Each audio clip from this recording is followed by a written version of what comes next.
Je pense que c'est une des parties de l'agroforesterie où certainement il y a beaucoup de travail à continuer à faire sur tout ce qui est paiement écosystémique, valorisation de ça, mais il n'y a pas que ça derrière l'agroforesterie, il y a aussi toute la partie, je pense, filière du bois qui est peut-être aussi à redévelopper pour certaines zones.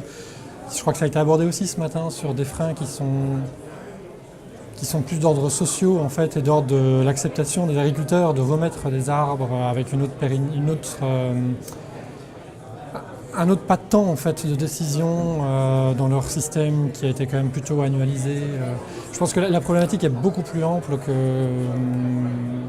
Enfin, tout a été abordé ce matin, mais c'est vraiment une approche complexe comme ça a été dit et qui mérite d'être regardée sur les différentes facettes en fait. Donc l'approche environnementale est clairement un des enjeux. Je pense via le changement climatique, via aussi la protection des ressources en eau, via la biodiversité.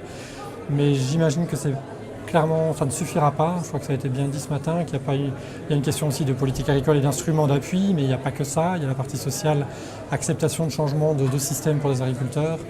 Donc il faudra englober tout ça et c'est une jolie thématique, mais qui regroupe beaucoup de choses. En fait. La recherche évolue pour essayer d'aborder ça. On essaie de travailler de plus en plus sur l'approche multi-acteurs justement qui permet d'avoir une entrée avec les différents acteurs qui sont impliqués en fait, par exemple dans l'agroforesterie. Et en impliquant les différents acteurs, on espère justement pouvoir toucher ces différentes facettes de verrouillage ou d'opportunités à développer ces filières. C'est donc une des approches. On essaie de travailler beaucoup plus sur des approches pluridisciplinaires, donc on essaye d'avancer là-dessus.